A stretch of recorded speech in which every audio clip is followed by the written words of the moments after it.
Next point है renting of immovable property का। अब इसके अंदर पहले दोनों पॉइंट्स को येलो मार्क किया। अगर कोई पर्सन ने रेंटिंग किया है, renting of residential dwelling for residential use, और जिसको दिया है वो रजिस्टर्ड पर्सन नहीं है, any person other than registered है, तो ये जो भी रेंटिंग के चार्जेस है उस पर जीएसटी एग्जेम्प्ट रहेगा।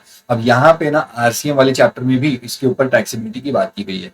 तो अब आप बीच में एक क्लिप ऐड हो जाएगी, वो क्लिप आप देख लो, उससे आपको क्लैरिटी आ जाएगी कब टैक्सेबल होगा, कब एग्जेम्पशन होगा। ये सारे प्रोविजंस को एक साथ देखना है, क्योंकि क्वेश्चन को वो वैसे ही फ्रेम करेंगे। एग्जेम्पशन भी पूछेंगे, आरसीएम भी पूछेंगे, फॉरवर्ड चार्ज भी पूछेंगे, और आपकी उस आईक्यू लेवल को टेस्ट करेंगे। तो ये पॉइंट नंबर 1 का एक एनालिसिस अभी बीच में आ जाएगा, वो एनालिसिस आप देख लो।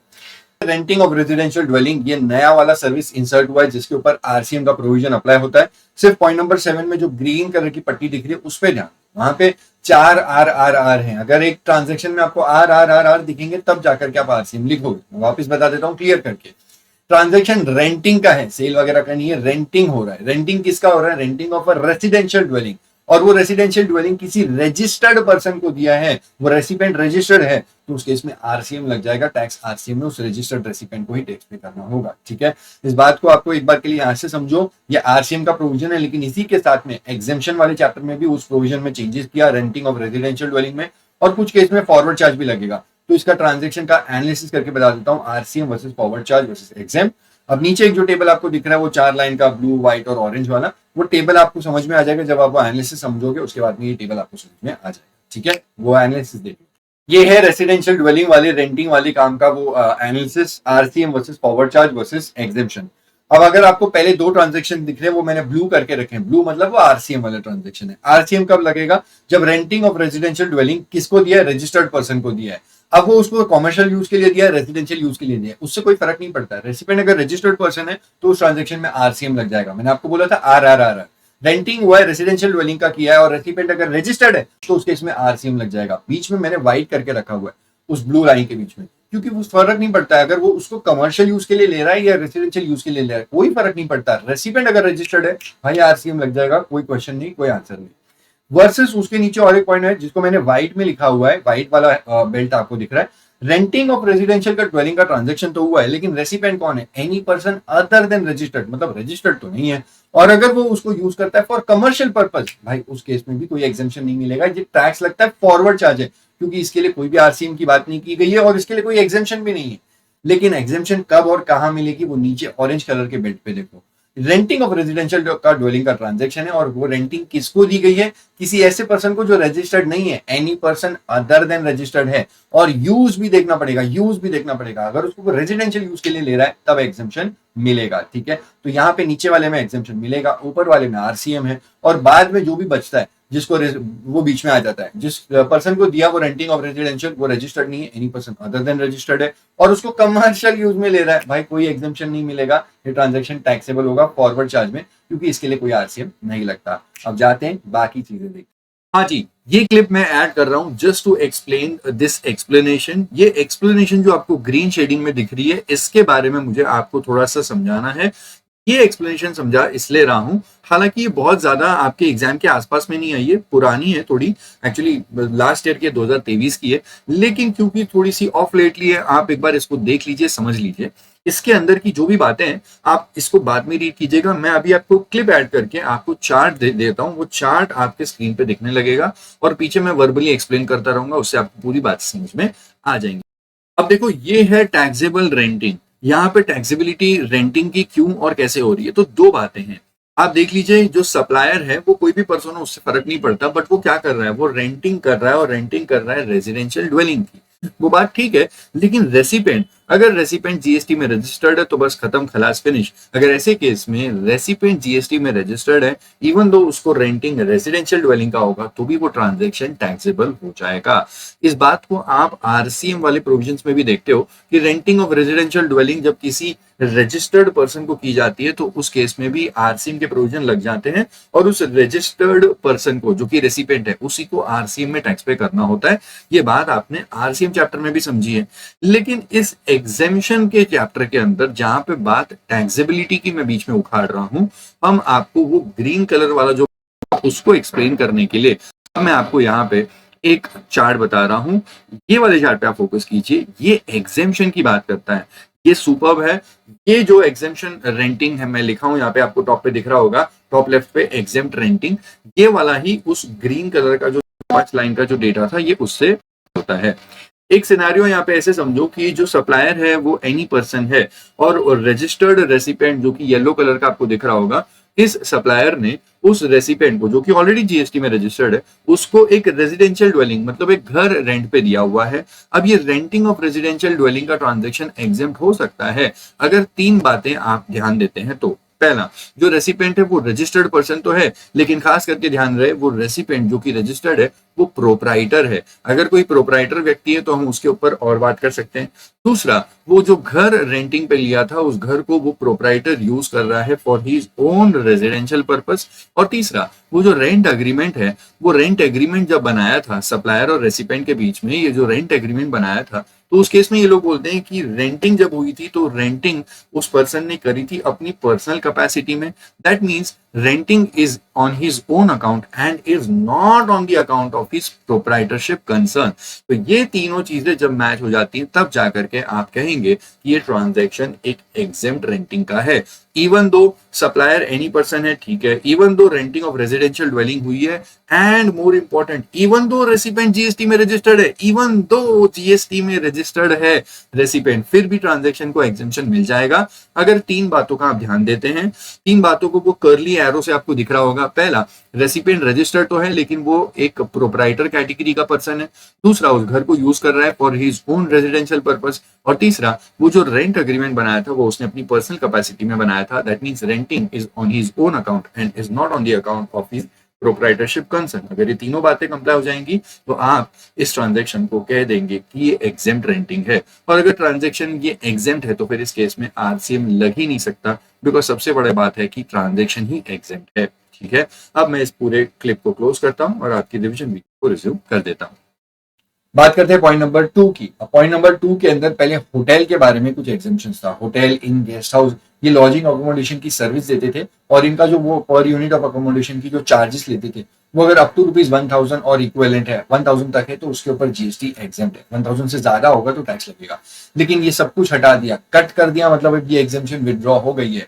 मतलब होटल, इन, गेस्ट हाउस, क्लब और कैंप साइट जब भी कोई लॉजिंग अकोमोडेशन की सर्विस देंगे वो सारी सर्विस पे जब भी वो कोई भी कंसिडरेशन लेंगे उस पर जीएसटी लगेगा। जो मॉनिटरी अमाउंट का बेनिफिट था वो बेनिफिट अब विड्रॉ हो चुका है। लेकिन एक बात मेरी यहाँ पे समझ लो, मैंने इस ब्लू बॉक्स के अंदर भी लिख के रखा है। रेंटिंग ऑफ रूम्स के बारे में मैंने आपको चैरिटेबल सेक्टर में बताया था कि अगर renting of religious placement for general public, उनके पास अगर कोई रूम्स है वहां पे उस रिलीजियस प्लेस की बिल्डिंग में कुछ रूम्स बनाए हैं श्रद्धालुओं के आने के लिए। अब अगर वो रूम्स रेंट पे देते हैं तो वहां पे अभी भी एग्जेम्पशन अवेलेबल है। वहां पे उन्होंने बोला कि अगर चार्जेस पर डे के हिसाब से 1000 और मोर पर डे है तो टैक्स लग जाएगा, 1000 से कम होगा तो बच जाएंगे, मतलब 999 पर डे होगा तो एग्जेम्पशन है, अभी भी वहां पे एग्जेम्पशन है।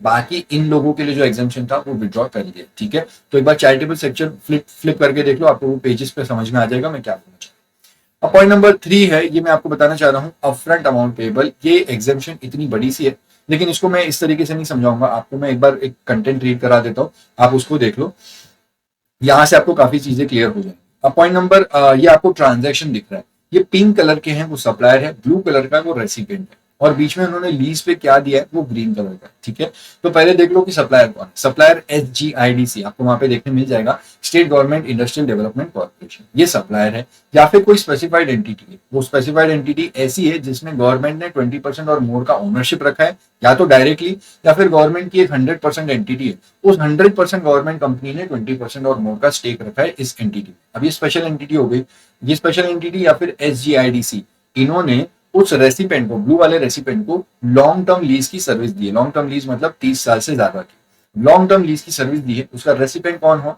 रेसिपेंट है एक इंडस्ट्रियल यूनिट या फिर डेवलपर ऑफ इंडस्ट्रियल और फाइनेंशियल बिजनेस एरिया। सप्लायर ये है, रेसिपेंट ये है, और अगर लॉन्ग टर्म लीज की सर्विस दी तो उसके ऊपर कुछ एग्जेम्पशन है।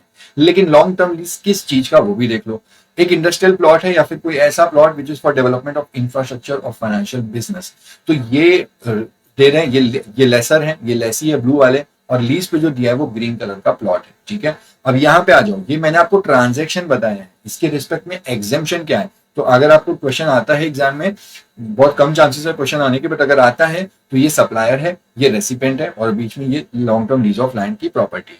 लेकिन एग्जेम्पशन क्या है, एग्जेम्पशन मैंने वहां पे क्लियरली लिख के रखा है, it is with respect to the upfront amount payable. ये लेसर है ने ये लेसी से लीज का ट्रांजेक्शन किया है, बोला हर साल आपको 10 लाख रुपए का लीज अमाउंट देना पड़ेगा, लेकिन अगर अप फ्रंट अमाउंट को चार्ज करते हैं, बोला वो तो आप हर साल 30 साल तक देना, लेकिन आपको अभी के अभी अप फ्रंट अमाउंट, जैसे एग्रीमेंट कर रहे हैं लीज एग्रीमेंट, आपको 3 करोड़ रुपया अप फ्रंट पे करना पड़ेगा। अब ये लेसी जो 3 करोड़ रुपया पे करेगा, इसके ऊपर जीएसटी नहीं लगेगा। ये लेसर ने उसको लीज पे प्लॉट दिया, इंडस्ट्रियल प्लॉट, और उससे अपफ्रंट अमाउंट जो 3 करोड़ रुपया, मैंने एग्जांपल बताया 3 करोड़ रुपया फॉर एग्जांपल अगर अपफ्रंट लेता है कि अभी के अभी 3 करोड़ देना पड़ेगा, तो 3 करोड़ पे जीएसटी नहीं लगेगा। लेकिन अगर इतना बड़ा एग्जाम्पशन दे रही है गवर्नमेंट, तो कुछ कंडीशन है। पॉइंट नंबर 5 में इन्होंने कंडीशन बताई है। ये मैंने वहां पे बड़ा सा पॉइंट है, लेकिन मैंने यहाँ पे उसको एकदम छोटा करके लिखा हुआ। पॉइंट नंबर 1, ये जो लीज प्लॉट दिया गया है, जिस पर्पस के लिए दिया उस पर्पस के लिए ही यूज करना। इंडस्ट्रियल प्लॉट है, इंडस्ट्रियल पर्पस के लिए दिया है, तो वही पर्पस के लिए यूज करना। कोई और पर्पस के लिए यूज करोगे तो एग्जेम्पशन छीन लेंगे आपकी। पॉइंट नंबर 2, स्टेट गवर्नमेंट इस बात को ध्यान देगी, मॉनिटर करेगी, इंश्योर करेगी कि वो लोग उस प्लॉट को उसी पर्पस के लिए यूज कर रहे हैं जिस पर्पस के लिए दिया था। पॉइंट नंबर 3, अगर वायलेशन किया फ्यूचर में जाकर के, इंडस्ट्रियल पर्पस ना दिखा के कुछ और पर्पस के लिए यूज कर रहे हैं, मान लो उधर वाटर पार्क बना दिया, तो ऐसे केस में आपने कंडीशन वायलेट कर दी, अब आपको टैक्स पे करना पड़ेगा। उस टाइम पे 3 करोड़ रुपए आपको जीएसटी एग्जेम्प्ट किया था, अब वो जीएसटी अब आपको पे करना पड़ेगा along with interest. And in fact पे करने के लिए किस किस को पकड़ेंगे, जॉइंट एंड सेवरल लायबिलिटी होगी। अब एक बात समझना, लेसर को भी पकड़ा जाएगा, लेसी को भी पकड़ेंगे, और इस पूरे चेन ऑफ ट्रांजेक्शंस में वो जिस दिन एग्जेम्पशन मिला था उसके बाद जो भी इस पार्टी इस लैंड में इस प्लॉट में इंक्लूडेड है, वो सबको पकड़ेंगे। अगर सब लीज हो गया था, मतलब इस लेसी ने किसी और को सब लीज कर दिया था, तो वो सब लेसी को भी पकड़ेंगे। अगर मान लो कि प्लॉट को बेच ही दिया है, कि किसी को बेच दिया, तो वो जो बायर है उसको भी पकड़ेंगे। सबकी मिलजुल के जॉइंट एंड सेवरल लायबिलिटी होगी। वो 3 करोड़ के ऊपर टैक्स प्लस इंटरेस्ट देना ही पड़ेगा आपको गवर्नमेंट को। पॉइंट 4 इन्होंने बोला है कि अब अगर आप कोई भी एग्रीमेंट बनाओगे, वो 3 करोड़ का जब एक्सटेंशन दे रहे हैं, उस टाइम पे जो लीज एग्रीमेंट बनाओगे, फ्यूचर में कोई सब लीज कर रहे हो तो उसका एग्रीमेंट बनाओगे, अगर सेल करोगे तो सेल एग्रीमेंट बनाओगे। जितने भी एग्रीमेंट बनेंगे, सारे एग्रीमेंट में ये बात लिखी होनी चाहिए कि किसी जमाने में गवर्नमेंट ने इस प्लॉट की लीज हुई थी और लीज के ऊपर अपफ्रंट अमाउंट था 3 करोड़, और 3 करोड़ के ऊपर जीएसटी एग्जेम्प्ट किया था। ये बातें आपको हर एग्रीमेंट में एज अ कंडीशन लिखनी पड़ेगी, ताकि उस पार्टी को पता चल पाए कि भाई जो भी है, अगर हमने गलती करी तो इसके ऊपर टैक्स पे करने की लायबिलिटी आ जाएगी। ठीक है, एज अ कंडीशन ये सब कुछ होना चाहिए। अब बढ़ते हैं आगे। 2 सर्कुलर है, पॉइंट नंबर 6 वाला पुराना है, पॉइंट नंबर 7 वाला नया सर्कुलर। पहले पुराने सर्कुलर की बात करते हैं। इन्होंने बोला कि लेसर जब लेसी से कुछ लीज का पैसा लेता है, मतलब अपफ्रंट अमाउंट जो ले रहा है, वो 3 करोड़ का अमाउंट अगर वो लेसी एक बार में पे ना कर पाए और इंस्टॉलमेंट्स में पे कर रहा है, मान लो 3 करोड़ को 3 इंस्टॉलमेंट में पे किया, 1 करोड़ 1 करोड़ 1 करोड़, तो तब क्या तभी भी एग्जेम्पशन मिलेगा? Answer is yes. इन्होंने बोला कि 3 करोड़ आप 3 इंस्टॉलमेंट क्या 10 इंस्टॉलमेंट में पे करो, उससे फर्क नहीं पड़ता है, बट वो जो 3 करोड़ का अपफ्रंट अमाउंट है, it should be determined upfront. मान लो अगर जनवरी में एग्रीमेंट हुआ, तो जनवरी में डिटरमाइन हो जाना चाहिए कि लेसी को 3 करोड़ देना है। अब वो लेसी 1 इंस्टॉलमेंट में दे, 2 इंस्टॉलमेंट में दे, 1 साल में दे, 2 साल में दे, पेमेंट कब आ रही है उससे फर्क नहीं, it should be determined upfront. Jain में एग्रीमेंट हो रहा है तो जैन में ही वो डिटरमाइंड हो जाना चाहिए। ये सर्कुलर ने बोला, पॉइंट नंबर 6 वाला। अब पॉइंट नंबर 7 के अंदर नया सर्कुलर आया है, मैं वहां पे दिखा दूंगा आपको। वहां पे इन्होंने बोला कि अगर लेसर ने लेसी को प्रॉपर्टी प्लॉट लीज पे देने की बात कर ही दी है, लेकिन लेसी बोल रहा है कि मुझे ये प्लॉट नहीं चाहिए, मुझे वो वाला चाहिए जो वहां पे प्राइम लोकेशन पे।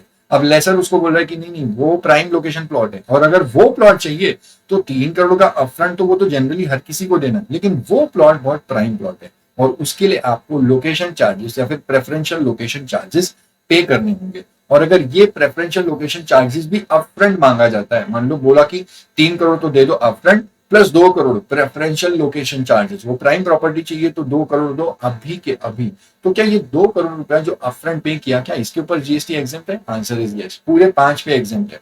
3 करोड़ जो हर किसी से लेते हैं अपफ्रंट अमाउंट पेएबल, उस पे भी, और जो 2 करोड़ ये प्राइम लोकेशन वाली प्रॉपर्टी के लिए प्रेफरेंशियल लोकेशन चार्जेस जो 2 करोड़ लिए, उसके ऊपर भी जीएसटी एग्जेम्प्ट है। ये नया वाला सर्कुलर पॉइंट नंबर 7 वाला बोलता है। ठीक है, ये पूरी बातें यहाँ पे खत्म हुई तुम्हारी जो लीज वाला रेंटिंग था।